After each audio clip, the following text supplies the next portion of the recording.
Qui est Dieu? Qui est Dieu? Pourquoi y a-t-il tant de souffrance dans le monde? Y a-t-il une vie après la mort? Quand est-ce qu'arrivera la fin des temps? Quelle importance les événements actuels jouent-ils dans l'accomplissement prophétique? Comment l'Église devait-elle se comporter durant le déroulement de ces événements? Dans le but de vous accompagner et d'apporter des réponses à ces questions et à beaucoup d'autres encore, suivez l'émission Découvrir la parole de Dieu. Découvrir la parole de Dieu. Tous les mercredis 5h PM avec le frère Louis Guéraud-Plancher. Découvrir la parole de Dieu, c'est une émission d'études bibliques, d'analyse des prophéties bibliques, prières et encouragements et bien d'autres. Ensemble, découvrons les richesses de la parole de Dieu tous les mercredis 5h avec le frère Louis Guéraud-Plancher. Soyez branchés. Soyez branchés.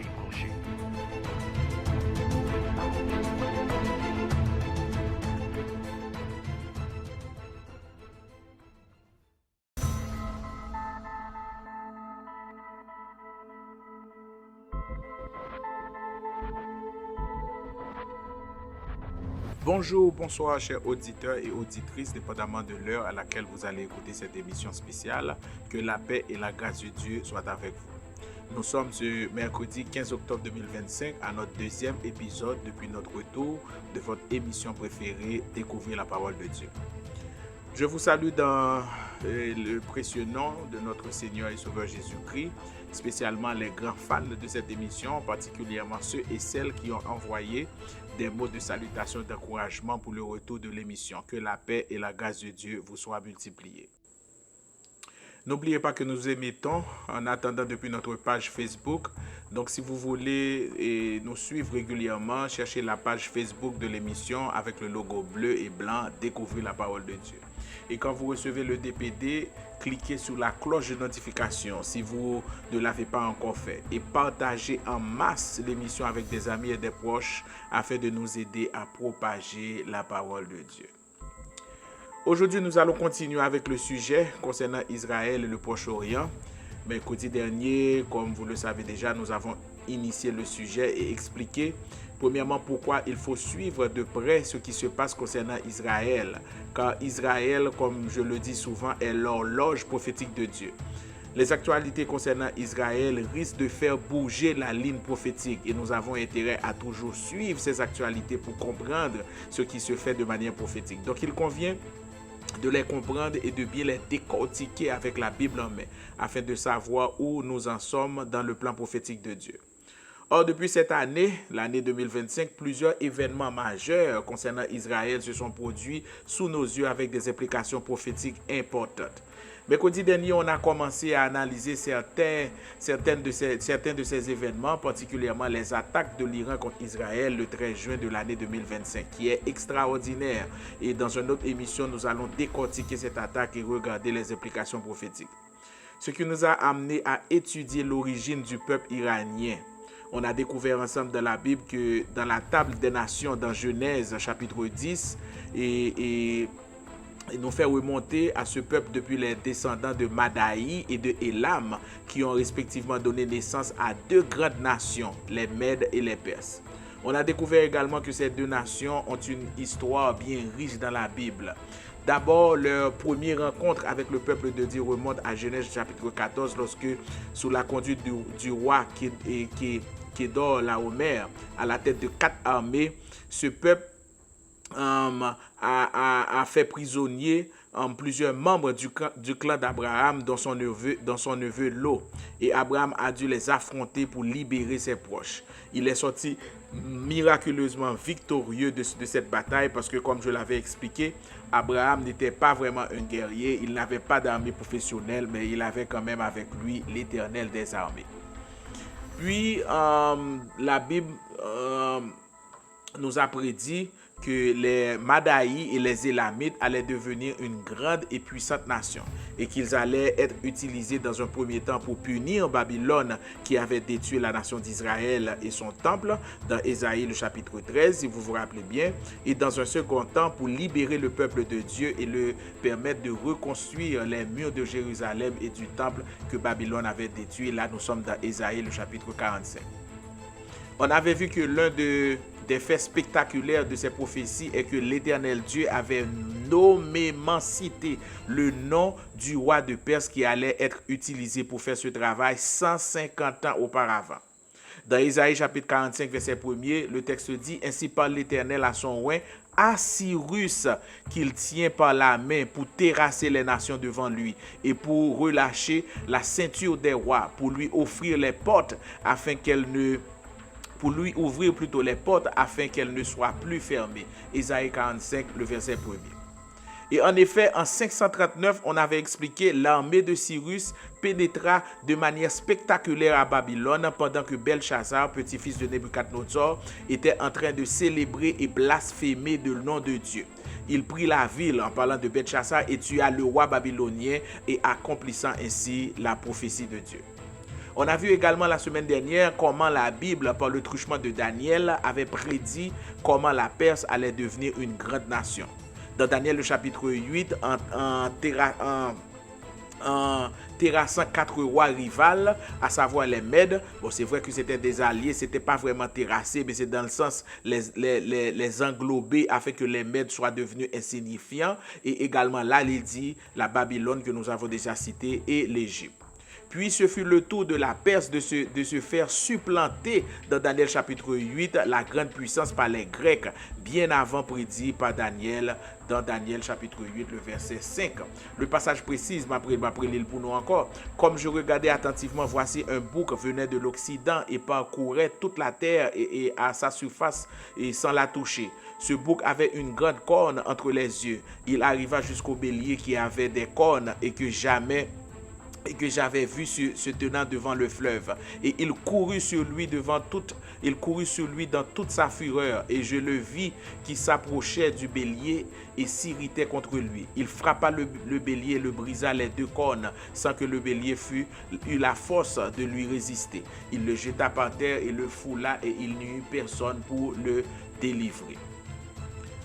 Là, nous sommes dans Daniel chapitre 8, qui gens que l'Éternel t'a prédit, qui gens que les Perses allaient perdre la grande puissance au profit des Grecs. C'était la prophétie qui annonçait l'émergence d'un nouvel empire.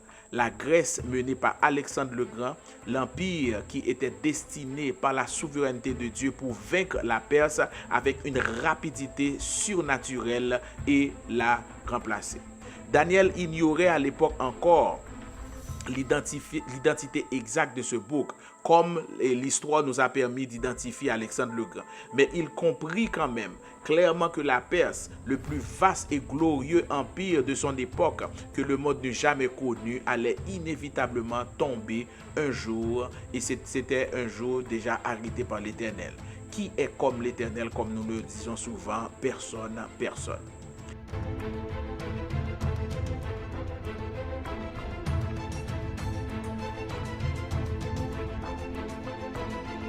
Aujourd'hui, nous allons continuer avec l'histoire de la Perse dans la Bible afin de comprendre les implications prophétiques des agissements de cette nation concernant Israël.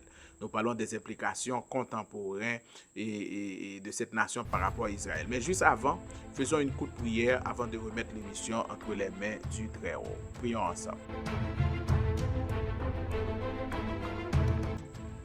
Père Céleste, en Jésus-Christ, nous bénissons ton nom parce que tu es notre Dieu, parce que tu es notre Père et notre guide. Merci pour le don du salut, merci pour Jésus-Christ, merci du fait que tu ne nous as pas laissé priver de ta parole, mais tu nous as révélé cette parole à travers la Bible et tu nous as donné ton Saint-Esprit pour nous guider dans sa compréhension. Merci de nous avoir appris dès le commencement comment le drame de la rébellion humaine s'achèvera et que chaque personne, chacun aura à rendre compte de ses actes devant toi. Merci pour tes promesses infaillibles selon lesquelles tu protégeras les élus du terrible jugement qui doit s'abattre sur l'humanité lorsque le jour du jugement de ton Fils Jésus-Christ arrivera. Bénis pour nous le DPD qui étudie ta parole et qui explique à tes élus la nécessité de prendre cette parole au sérieux afin de se préparer pour l'avènement de ton Fils Jésus-Christ. Bénis l'émission du jour, bénis ces différents auditeurs et auditrices et fais que cette initiative soit toujours bénie devant ta face et porte beaucoup de fruits. Nous te demandons tout cela au nom de Jésus-Christ, ton Fils, lui qui vit et qui règne au siècle des siècles. Amen.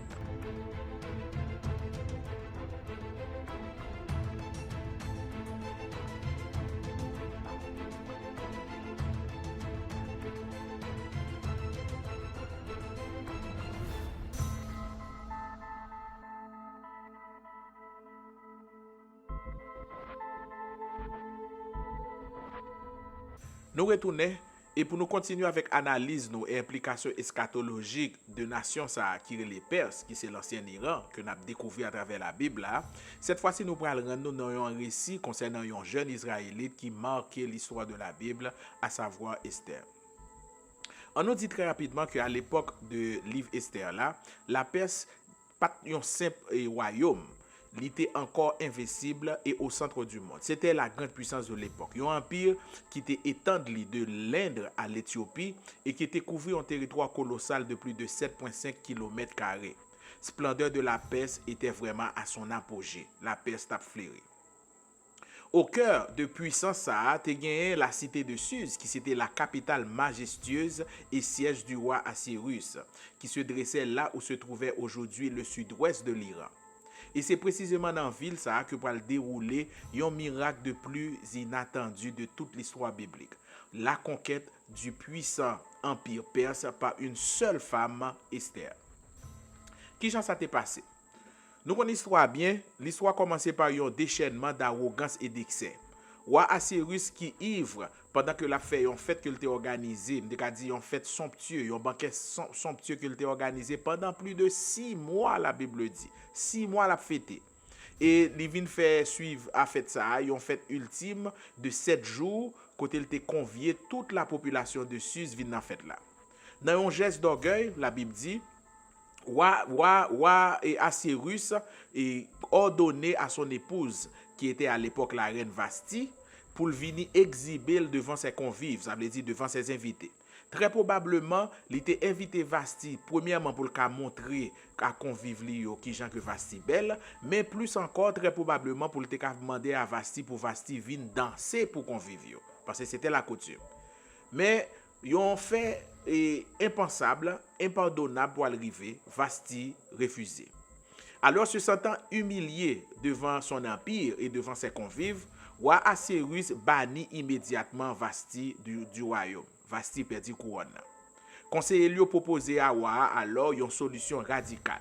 Roi gain pour choisir une nouvelle reine parmi tous les plus belles jeunes vierges du royaume. Et la Bible raconte nous qu'il aura fallu plus d'une année entière de préparation pour les candidates, pour qu'ils préparer, pour qu'ils présenter devant le roi.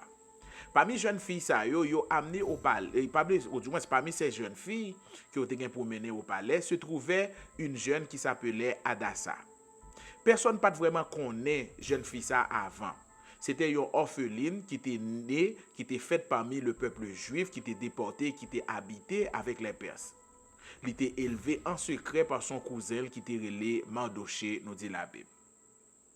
Lorsque il a mené Hadassa dans le palais de Suse, on lui donna un nouveau nom, plus princier, plus noble, parce que Hadassa fait un petit peu hébraïque, fait hébreu, donc il a bali un nom qui est plus perse, qui est plus civilisé, Esther. Donc nous venons apprendre là que Esther dans la Bible, c'est un nom, il me dit païen, comme ça tout, c'est un nom étranger, c'est un nom perse, mais vrai nom Esther, c'est Hadassa.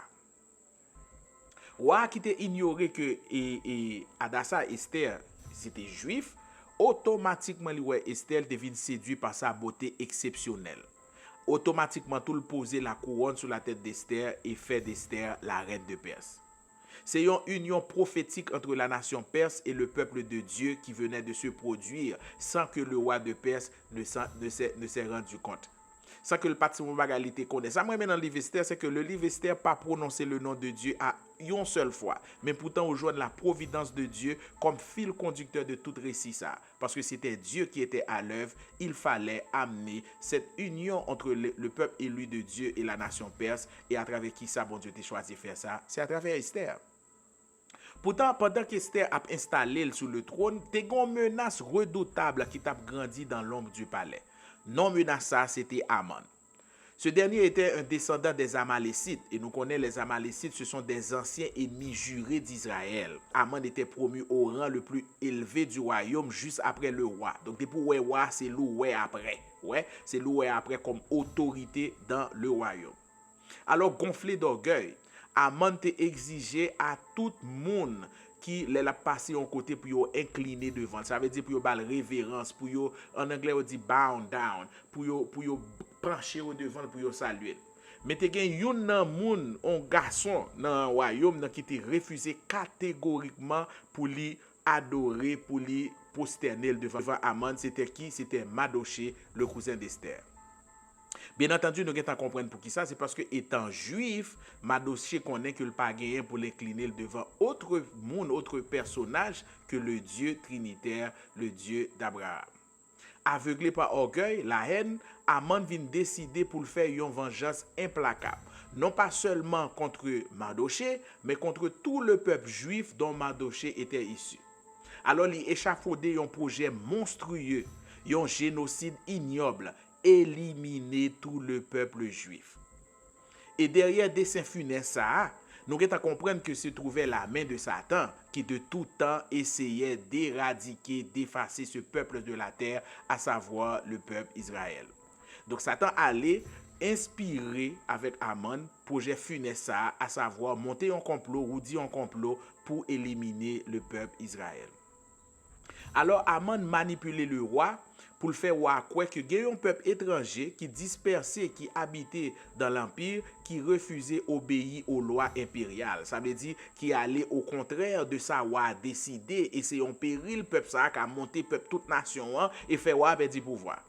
Donc poison ça, calomnie ça que Aman arrivait distiller dans le creuset et dit de l'or impérial, parce que te montre qui profite que roi a tiré de ça aussi roi fait là nous dans Esther chapitre 3 verset 9. Alors roi qui était convaincu de mensonge ça, scellé par son anneau royal un décret funeste côté il dit en moins d'1 an chaque juif de Perse, homme, femme et enfant doit mourir. La Bible raconte nous que chaos a emparé de tout le peuple juif qui vient désemparé, qui par contre qui ça pour yo fait parce que danger était vraiment imminent, parce que l'édit, le décret est signé par le roi lui-même que tout le monde, toute Perse qui joigne un juif yo tué l'illégal, yo pas parler devant la justice pour ça parce que c'est le roi qui l'avait ordonné. Mardochée envoya aussitôt un message urgent à Esther qui se trouvait au palais. Une fois le message arrivé, la reine était bouleversée. Pour le sauver les siens, à savoir le peuple juif, il était supposé approcher le roi sans être convoqué. Or, à l'époque, selon la coutume perse, c'était un danger de mort. Quiconque entrait dans la chambre royale sans y être invité était immédiatement condamné, à moins que le roi se tende son sceptre en signe de grâce. Si le roi pas étend non et sceptre qui était dans main là, parce que quand sceptre là son instrument royal, une sorte de bâton que roi a toujours gagné dans main. S'il pas longer le baou, c'est que tout gardien au cap garder a connaît qui ça ou pour faire ses métaux à mort. C'était la tradition, c'était la loi.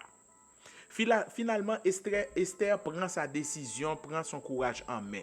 Il risque la ville pour sauver son peuple.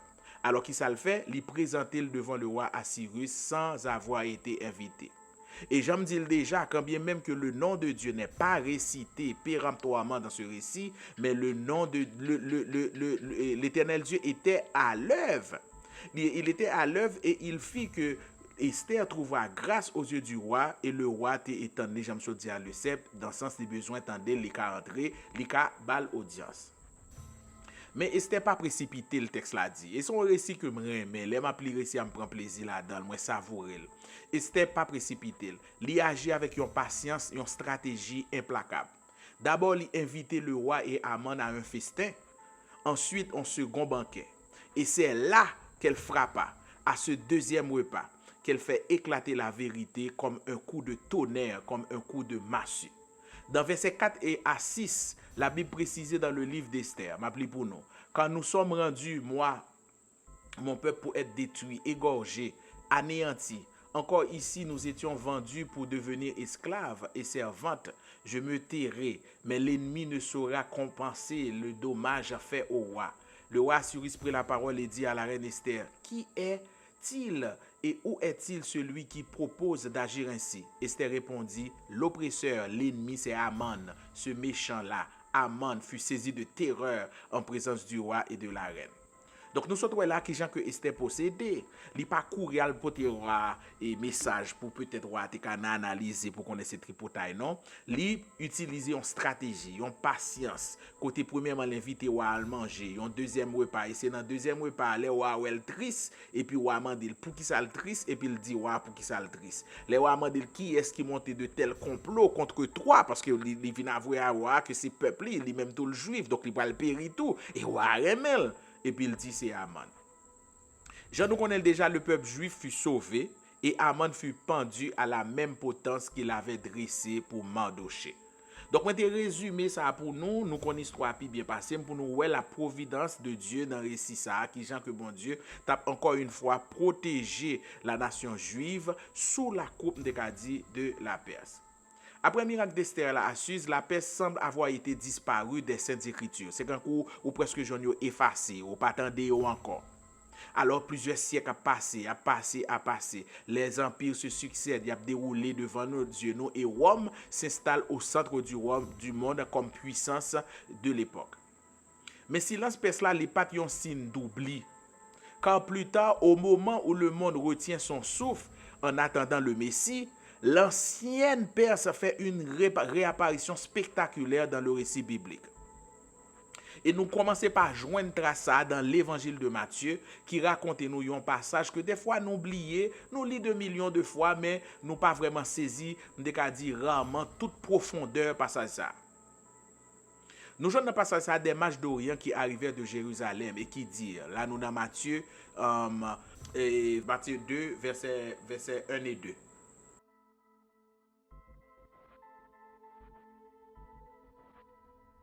Donc, on nous posait tête nos questions, qui étaient ces voyageurs énigmatiques, ça veut dire étrangers, bizarres, que personne ne comprend, pas connaît. Thème qui est utilisé en grec pour parler de eux, c'est magoi, pour désigner en grec des savants, des astronomes et des prêtres qui étaient originaires des contrées orientales. Bien que la Bible pas péremptoirement précisé de manière claire qui est-ce que oteye, mais tous les érudits de la Bible accordent pour dire qu'il s'agissait très probablement des terres anciennes de l'Empire médo-perse, soit la région que nous nommons aujourd'hui sous le nom de l'Iran. Maïsayo appartenait à une caste religieuse hautement influente. Ils étaient reconnus pour leur savoir sur les étoiles, donc c'était des mondes, des astronomes qui ont étudié les astres. Leur connaissance des écritures sacrées et les prophéties transmises de génération en génération. Donc très probablement, plus tard nous allons dire plus sur ça, des prophéties de Daniel. Il n'était pas sans doute des rois, mais il possédait une autorité scientifique et spirituelle remarquable. C'est quand on dit qu'on y a, c'est un grand scientifique, un grand docteur qui a prononcé sur le sujet. C'est comme ça pour nous personnage ça. Donc, j'en dis déjà, puisque c'était des mondes qui étaient penchés sur les Saintes Écritures, les prophéties, donc très probablement, ils étaient vraiment une connaissance des parchemins que Daniel était écrit pendant que Daniel t'a prophétisé dans la période liée. D'ailleurs, nous rappelons bien que Daniel était vécu parmi eux. Des siècles auparavant, nous connaissons en effet que Daniel était servi à la cour de Babylone, puis à la cour de Perse. Non seulement Daniel avait interprété les songes des rois, mais il avait aussi annoncé avec une précision mathématique extraordinaire la venue du Messie dans le chapitre 9 de son livre. Si nous rappelons bien dans Daniel chapitre 9 verset 25, Daniel avait dit: depuis le moment où la parole a annoncé que Jérusalem sera rebâtie jusqu'à loin au conducteur, il y a 7 semaines, dont 62 semaines, les places et les fossés seront rétablis. Là, nous dans Daniel chapitre 9, verset 25. Alors, si Mas Persayo, tu connais les visions de Daniel, tu connais l'interprétation des récits de Daniel, il est fort probable que tu comprennes que le temps du Messie était proche à partir de ces prédictions. Et lorsque vous voyez l'étoile la levée, qui ça a fait, il y a une certitude que l'enfant promis venait de naître à partir des récits de Daniel. On nous jette un coup d'œil attentif sur les paroles de ces mages dans Matthieu chapitre 2, versets 1 et 2. Il dit: où est le roi des Juifs qui vient de naître? Car nous avons vu son étoile en Orient et nous sommes venus pour l'adorer. Ça démontre nous que ces mages avaient la certitude que cet enfant qui était né était bel et bien celui prédit par Daniel, à savoir le Messie. Ce qui est le plus frappant dans cette histoire, c'est leur détermination. Parce que ces mages ont laissé derrière eux pour suivre l'étoile et tout. Ils ont quitté toute bagaille derrière eux pour traverser le désert, pour traverser des contrées inconnues et difficiles jusqu'à ce qu'ils atteignent Bethléem. Et regardez même offrande que vous portez by enfant ça qui était né, qui c'est le Seigneur Jésus-Christ, et qui gagne une signification prophétique extraordinaire. Qui ça que vous portez? Vous portez de l'or pour proclamer sa royauté. Vous portez de l'encens pour reconnaître sa divinité. Vous portez de la myrrhe pour annoncer déjà son sacrifice et sa mort. Sans que vous pas vraiment connaît ou du moins étant conscient de qui ça vous a fait, Marie de Perse vous a déclaré au monde entier, même aux Juifs qui devaient recevoir le Messie et qui l'ont rejeté, que cet enfant qui était né serait roi, Dieu, il deviendrait aussi l'agneau sacré. Ce n'est pas un fait extraordinaire. Bon, je dis encore, les ovini, ce n'est pas seulement parole, dont on doit dire parole, c'est interprétation qui fait nous comprendre parole comme ça. Mais objet que vous portez à toute signification. Vous portez l'or, vous portez l'encens, vous portez myrrhe. C'est une façon, je me dis, je me décortiquer pour nous, pour annoncer que cet enfant qui était né allait être roi, serait Dieu, mais deviendrait aussi l'agneau sacrifié. Donc nous remarquons là que les Perses ont annoncé de manière prophétique extraordinaire la naissance de Jésus-Christ quand ils ont fait des cadres prophétiques accomplis. Pour qui ça important prophétiquement? À remarquer mes bien-aimés que pendant que les sages de Jérusalem restaient silencieux, les grands prêtres, les érudits, les sadducéens, les pharisiens, ils étaient tous silencieux, pourtant versés dans la Torah, versés dans les Saintes Écritures de l'Ancien Testament. Pendant que le roi Hérode cherchait à tuer l'enfant, seuls ces mages venus de loin, venus d'Orient, reconnurent les prophéties et trouvèrent leur chemin jusqu'au Messie et l'adorèrent. C'est fait extraordinaire, hein? Moment ça, il pas dit c'est pas une coïncidence parce que c'était tracé par l'Éternel Dieu. C'est un acte prophétique providentiel, chaque mois dit. C'était Dieu qui était à l'œuvre. Quand la Perse, ce même peuple qui avait jadis libéré Israël et permis la reconstruction de son temple sous Cyrus, était désormais le premier peuple païen à reconnaître son sauveur. N'est-ce pas un fait extraordinaire? La parole de Dieu n'est-elle pas merveilleuse, mes bien-aimés? Ainsi, chers auditeurs, l'Iran, l'ancienne Perse, est resté intimement lié au destin éternel de Dieu, devenant un instrument choisi pour manifester la révélation divine.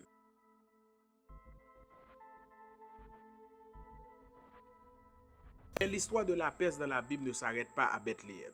Si la Perse fut autrefois un instrument de rédemption, elle jouera aussi malheureusement un rôle central dans l'un des épisodes les plus sombres de l'eschatologie.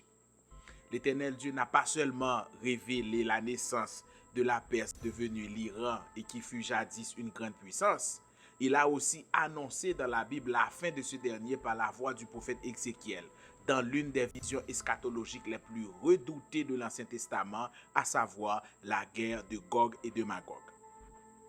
Je vous avoue, pour être honnête et clair, c'était là mon intention dans tout ce temps volé historique que j'ai fait pour vous. Je voulais vous amener là où nous en sommes aujourd'hui. Comprendre l'importance eschatologique de l'Iran, l'ancien Perse, par rapport à Israël, par rapport à la fin des temps.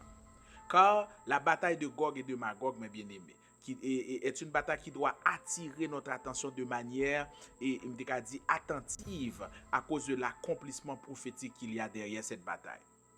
Car cette bataille prédit longtemps d'avance, annonce une confrontation redoutable entre le peuple de Dieu Israël et l'ancienne Perse et ses alliés, à savoir l'Iran et une coalition de nations. Dans Ézéchiel, le chapitre 38, La Bible décrit en effet une coalition de nations qui, à la fin des temps, gagne pour le sujet contre Israël, pour foncer contre Israël, le peuple de Dieu restauré. Et moi, même, restauré à même, parce que même eschatologiquement, mon restauré a un sens, mais non, l'autre émission n'a pas arrêté sur ça. Dans Ézéchiel 38, les versets 2 à 6, la Bible dit: Fils de l'homme, tourne ta face vers Gog, au pays de Magog, vers le prince de Roche, de Méchec et de Tubal, et prophétise contre lui. Tu diras ainsi par le Seigneur, l'Éternel: Voici, j'en veux à toi, Gog, prince de Roche, de Méchec et de Tubal. Je t'entraînerai et je mettrai une boucle à tes mâchoires. Je ferai sortir de toi toute ton armée, chevaux et cavaliers, tous vêtus magnifiquement, troupes nombreuses portant le grand et le petit bouclier pour manier l'épée.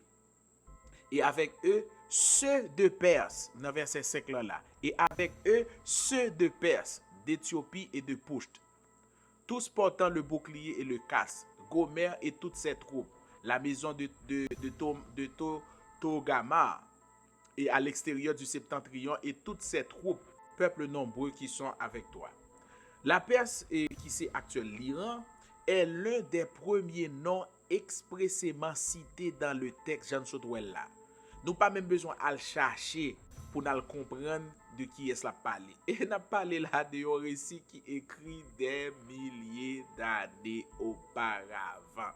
Le texte là très clairement dit Perse. S'il est vrai que nous besoin faire un pile un volet historique et herméneutique pour nous comprendre qui est-ce qui Gog, prince de Roche, Méchec, prince de Tubal, parce qu'il y a des études herméneutiques qui montrent que c'est la Russie, obligé à prendre plusieurs données pour comprendre comme ça.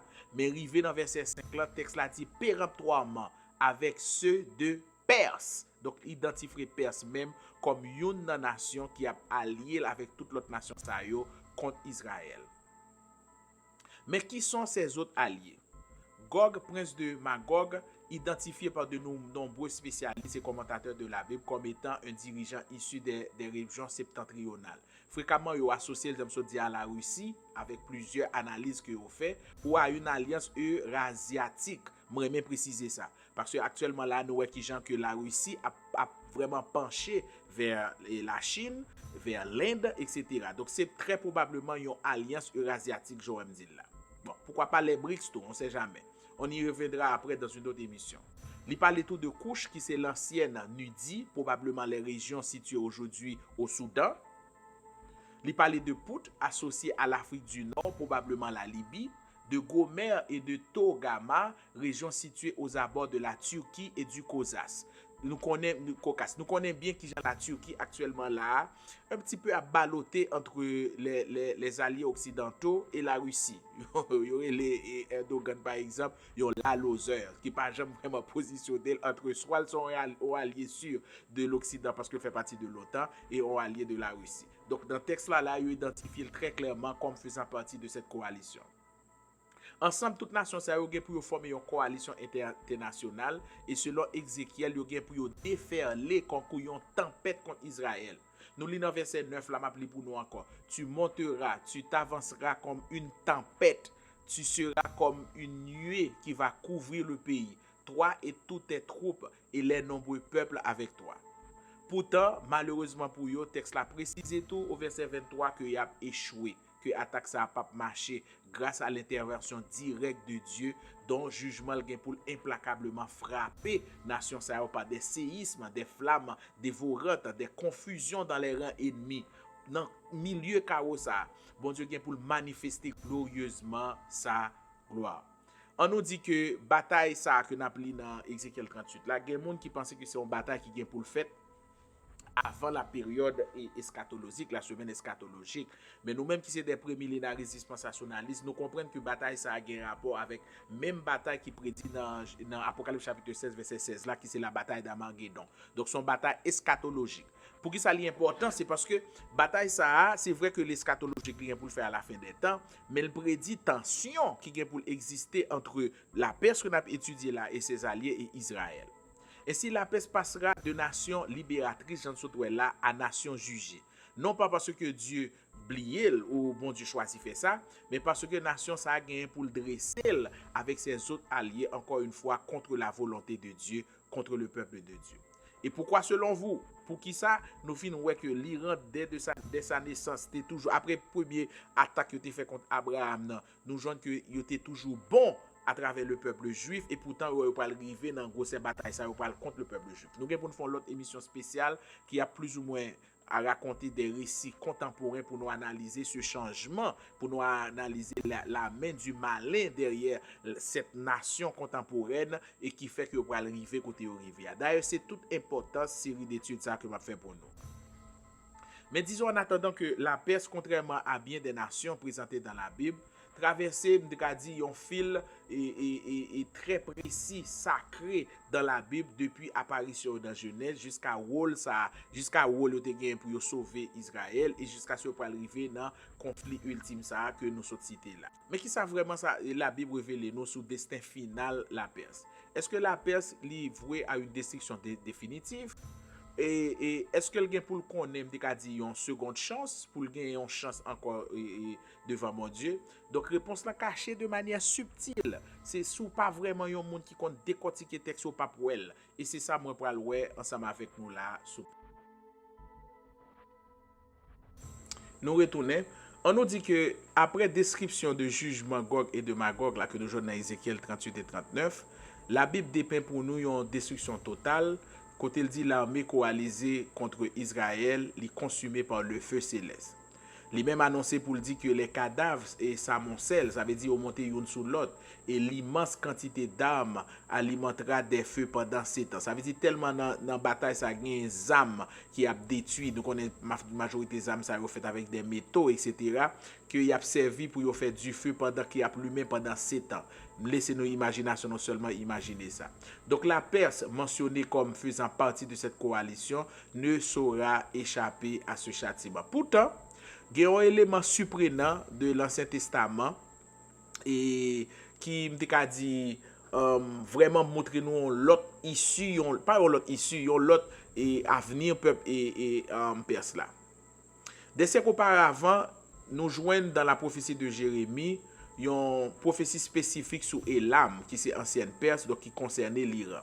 Là nous dans Jérémie le chapitre 39, l'appli là les versets 34 à 39. On nous regarde une subtilité dans le texte ça. La parole de l'Éternel fut adressée à Jérémie le prophète sur Élam. Donc on est Élamio, c'est descendant persio et Perse c'est Iran, nous fait travail ça déjà.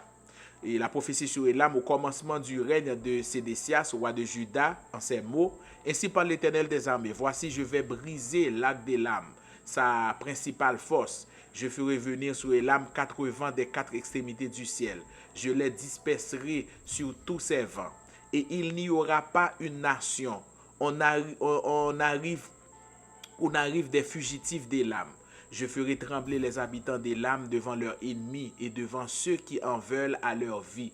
J'amènerai sur eux des malheurs, mon ardent colère, dit l'Éternel, et je les poursuivrai par l'épée jusqu'à ce que je les ai anéantis. Je placerai mon trône dans Élam et j'en détruirai le roi et les chefs, dit l'Éternel. Mais dans la suite des temps, je ramènerai les captifs d'Élam, dit l'Éternel. Nous sommes là Jérémie 49, verset 34 à 39.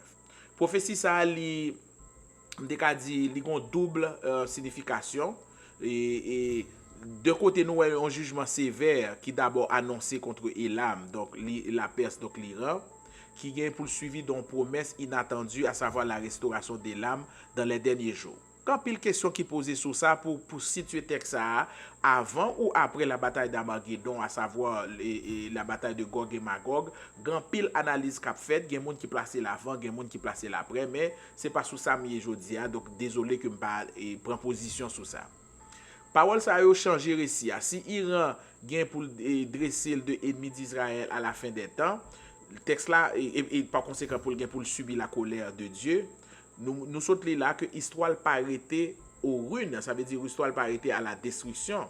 Bon Dieu, même dans son jugement, maintient toujours une porte de rédemption ouverte. Donc, porte ça a tout, l'a toujours été ouverte aux Perses, l'a toujours été ouverte à l'Iran. Toutefois, si l'Iran passe par la rédemption, j'aime ça dire là.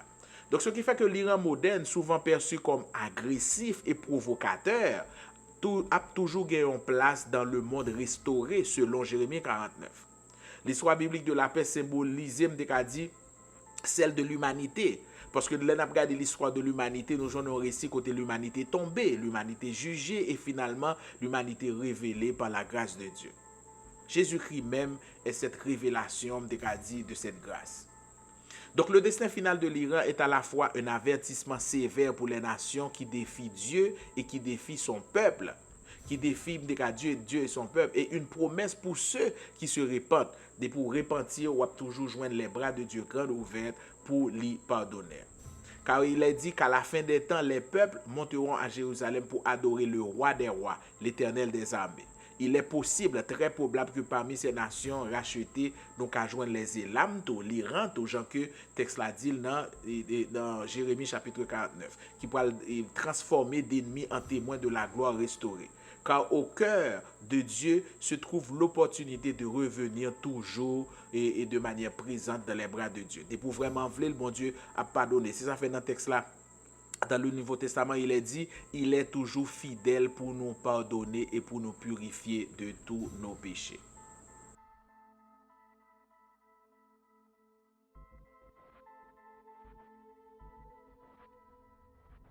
Avant que blessé nous aller pour aujourd'hui, on nous rappelait que Jean nous sauterons là, nous jouons un rôle de la Perse, l'ancien Élam, qui ira actuellement là, les sorties de la Genèse jusqu'à Apocalypse, et ici, dit, il y a un récit eschatologique très précis pour nous. Aux origines, nous jouons Élam et Madaï, qui mentionnaient dès les premières pages de la Genèse, qui annonçaient discrètement un futur empire. Parce que tu as déjà annoncé, j'en ai fait là avec nous, qui j'en ai pour venir une grande nation, une grande puissance. Ensuite, nous venons voir qui j'en que bon Dieu va l'utiliser comme instrument. Nous venons la Perse, définir un acteur majeur de l'histoire d'Israël. Côté, nous venons un instrument de délivrance que bon Dieu va l'utiliser pour à la fois punir Babylone qui te détruit Israël et permettre que le peuple Israël là rentre la Kaili. Là, nous dans Ésaïe chapitre 13, Ésaïe chapitre 45. Ensuite, nous venons joindre tout une reconnaissance du Messie, côté nous joindre dans l'évangile selon Matthieu, chapitre 2, côté les mages venus d'Orient, ils ont pointé à Bethléem pour adorer l'étoile qui ont été pour chercher l'enfant qui était fait net là, et puis pour adorer. Donc nous venons là que originairement les Perses ont été la première nation païenne à adorer le Seigneur Jésus-Christ comme étant le Messie dès sa naissance. C'est un fait remarquable qui a toute importance eschatologique. Mais pourtant, malgré passage ça, à savoir le fait que tu as adoré le Messie, prophétie dernier jour placé malheureusement l'Iran dans le camp de l'ennemi dans la période eschatologique. Nous sommes là dans Ézéchiel le chapitre 38 et plus particulièrement le verset 5 côté il dit la Perse, couche et poutre seront à leur côté dans une coalition de Gog et de Magog qui dressait contre le peuple d'Israël restauré.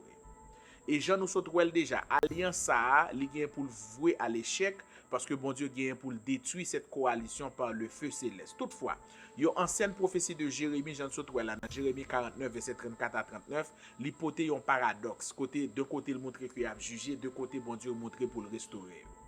Donc, à la lumière de ces prophéties, mes bien-aimés, il y a une question posée. L'actuel Iran est-il en train d'accomplir un rôle prophétique par rapport à Jean et au campé à là, par rapport avec Jean et à comporter avec Israël?